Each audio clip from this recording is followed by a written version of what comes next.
7월 25일 금요일 하나님께서 주시는 말씀은 에스겔 6장 1절부터 14절까지입니다. 봉독을 합니다.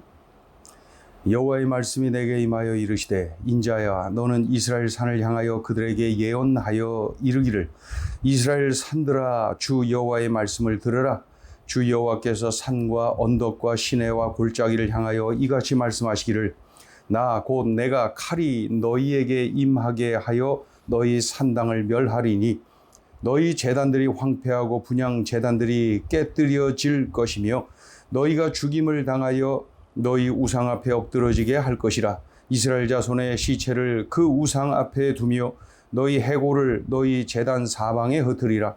내가 너희가 거주하는 모든 성읍이 사막이 되게 하며 산당을 황폐하게 하리니 이는 너희 제단이 깨어지고 황폐하며 너희 우상들이 깨어져 없어지며 너희 분향 제단들이 찍히며 너희가 만든 것이 폐하여지며 또 너희가 죽임을 당하여 엎드러지게 하여 내가 여호와인 줄을 너희가 알게 하려 함이라. 그러나 너희가 여러 나라에 흩어질 때에 내가 너희 중에서 칼을 피하여 이방인들 중에 살아남은 자가 있게 할지라.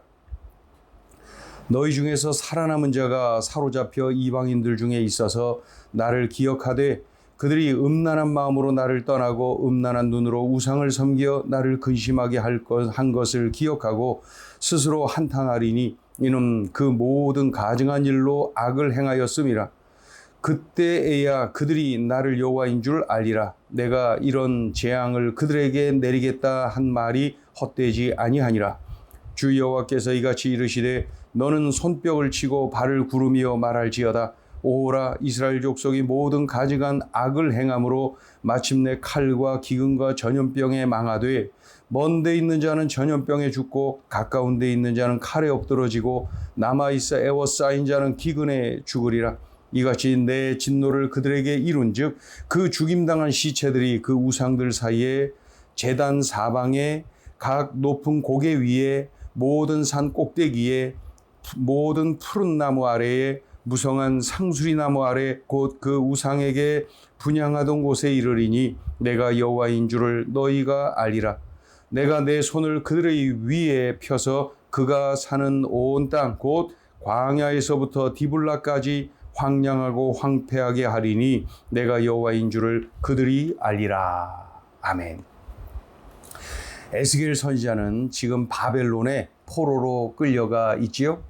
그런데 그곳에서 하나님은 그에게 보여주시고 들려주시면서 예루살렘과 유다를 향한 하나님의 심판을 선포하고 계신 것입니다. 특별히 우상 숭배 때문에 그러한 심판을 받게 될 것을 말씀하는 장면입니다. 우상을 섬기는 산당 또 우상에게 제사하는 제단뿐만 아니라 여호와의 성전 안에서 우상 숭배를 하기까지 했으니 이 얼마나 가증한 행동을 한 것입니까? 하나님의 백성이라고 하였던 그 유다 백성들이 말입니다. 에스겔 6장, 에스겔 8장에는 성전 안에서 태양신을 숭배하는 모습도 기록되어 있고 또 몰렉신에게 자식을 제물로 바치기까지 하는 우상 숭배가 아주 그 정점에 이르는 그러한 모습을 기록하고 있습니다. 에스겔 8장 10절 11절을 보면은 각종 가증한 짐승과 우상들의 그림을 그려놓고 장로들이 향을 피우면서 그것들을 숭배했다. 이 지도자들이 앞장서서 그렇게 했다는 거예요. 철저하게 성전을 더럽혔지요. 철저하게 우상 숭배에 빠졌지요. 그것이 일상이 되었다는 것이죠. 이러한 예루살렘과 유다를 향해 하나님께서는 에스겔을 통해서 심판을 선포하고 계신 것입니다. 오늘 본문이 바로 그러한 내용들입니다. 3절부터 7절까지를 보면은 우상의 산당 또 우상의 제단에 대한 심판을 선포하고 계십니다. 그리고 우상들을 심판할 것을 동시에 선포하시고 그리고 우상 숭배자들이 칼에 엎드러지고 뼈가 우상 곁에 던져지리라 선포하십니다. 이런 심판을 통해서 하나님은 무엇을 깨닫게 하신다고 합니까? 자, 7절을 읽어봅니다. 7절. 또 너희가 죽임을 당하여 엎드러지게 하여 내가 여호와인 줄을 너희가 알게 하려 함이라. 이런 심판을 통해서 바로 이러한 하나님이심을 깨닫게 하려고, 하나님을 기억하게 하려고 하시는 것이다 기록하고 있습니다.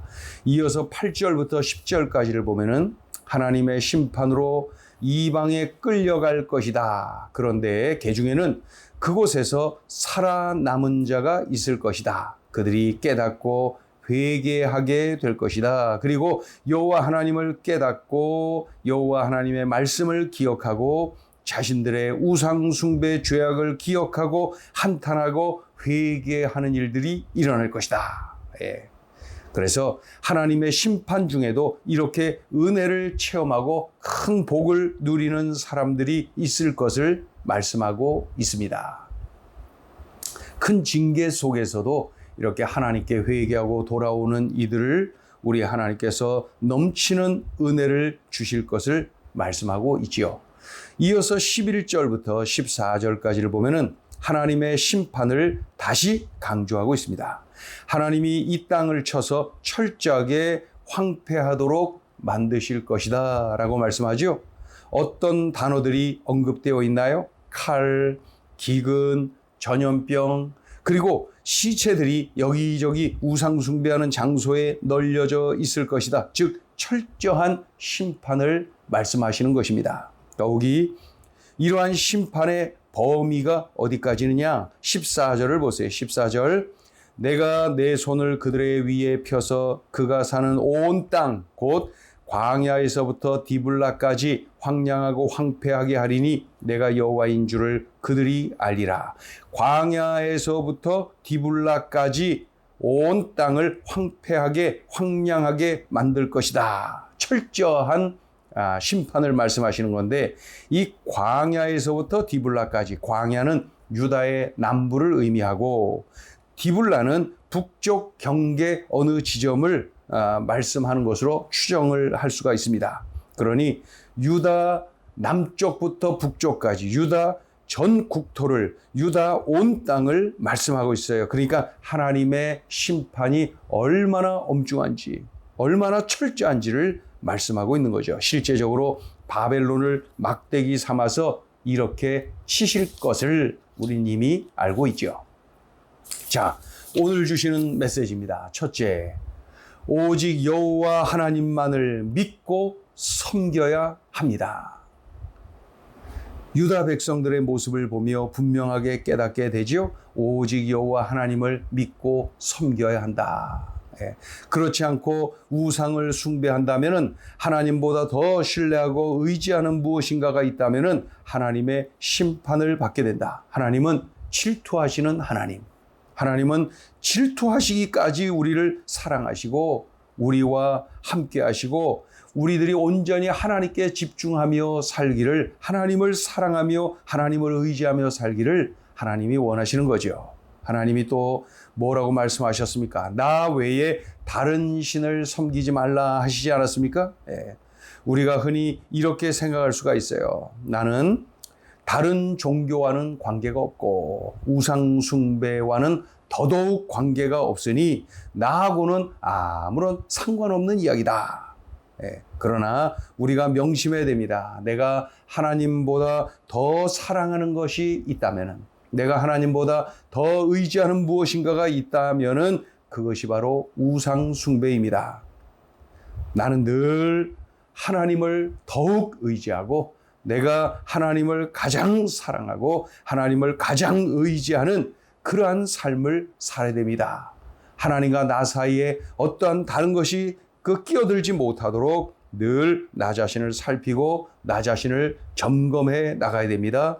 오직 여호와 하나님만을 가장 철저히 믿고 섬겨야 한다. 가장 철저히 믿고 의지해야 된다.